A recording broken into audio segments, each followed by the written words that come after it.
एक राजा अपने मंत्री के साथ में रोज निकलते थे मॉर्निंग वॉक पर घूमने के लिए। सुबह भी जाते थे और शाम को भी, दोनों टाइम।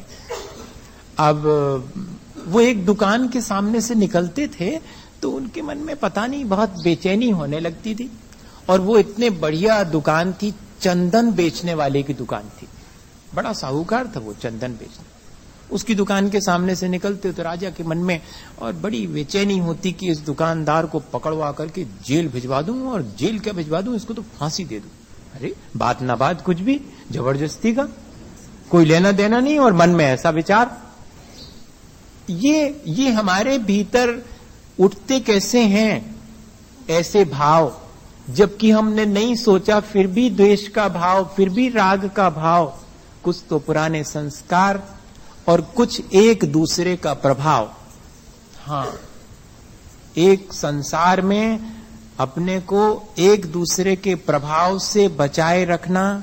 हम राग नहीं करना चाह रहे, लेकिन सामने वाले का राग हमारे भीतर राग उत्पन्न करेगा, सामने वाले का द्वेष हमें द्वेष करने के लिए प्रेरित करेगा। करें नहीं करें ये बात अलग है। कोई गाली दे, हमें गुस्सा होना कि नहीं होना ये हमारी चॉइस, लेकिन वह कारण तो बनेगा। और ऐसे संसार में जहां की राग द्वेष की बहुलता है, मेरे भीतर भी राग द्वेष का संस्कार बहुत है। मैं राग द्वेष घटाने की चर्चा कर रहा हूं। चर्चा से काम नहीं चलेगा, प्रैक्टिकल उपाय करना पड़ेगा बहुत।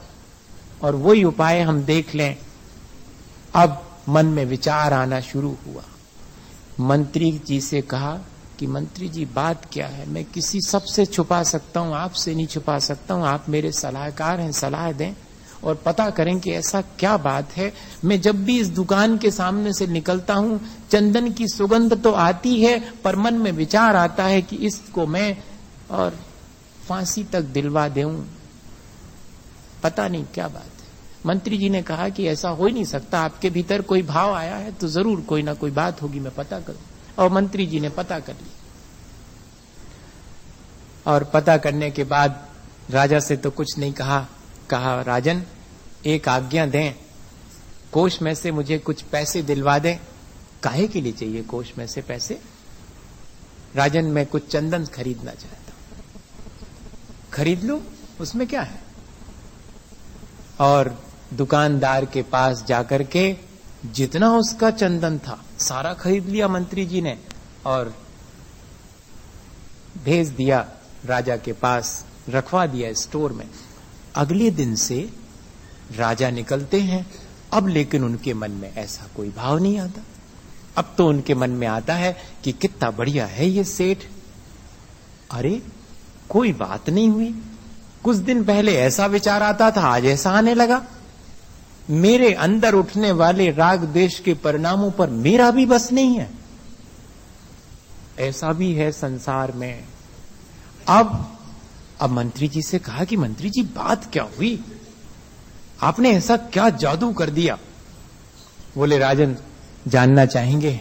हाँ जरूर जानना चाहूंगा। बात ये थी कि इस व्यक्ति ने, जब आप बीमार हुए थे, जब राज वैद्यों ने कह दिया था कि आपका बचना मुश्किल है, तब इसने ढेर सारा चंदन आपके दाह संस्कार में काम आएगा इसलिए खरीद लिया था। हाँ, अब फिर उसके बाद कर्म धर्म संयोग से आप राज वैद्यों के उपचार से स्वस्थ और प्रसन्न हो गए और रोज सुबह शाम घूमने निकलते हैं। जब जब तब इसके मन में आता है कि मेरे चंदन का अब क्या होगा, कौन खरीदेगा? राजा ही खरीद सकता था और ये तो मर ही नहीं रहा। क्या ये जब मरेगा, राजा जब मरेगा तब मेरा चंदन काम आएगा। ये जो विचार है वो विचार आपके भीतर इसके प्रति कलुषता लाता है। और इसलिए जब मैंने पता किया तो इसकी पीड़ा समझ करके मैंने सारा चंदन खरीद लिया। और जैसे ही चंदन खरीदा, आपके प्रति इसके मन में सद्भाव उत्पन्न हो गया और इसके सद्भाव की वजह से आपके मन में भी इसके प्रति दुर्भावना हट गई। भैया ऐसा ही हम सबके साथ है। हम नहीं चाहते राग द्वेष करना, लेकिन अगर हमने अपने जीवन में दूसरे के प्रति वैसे परिणाम किए होंगे तो दूसरे के अंदर भी वैसे परिणाम आएंगे, और जिससे प्रभावित होकर के हम पुनः इसी प्रक्रिया को करते रहेंगे, और एक विशेष सर्कल हम देखें तो राग द्वेष का हमारे चारों तरफ देखने में आता है।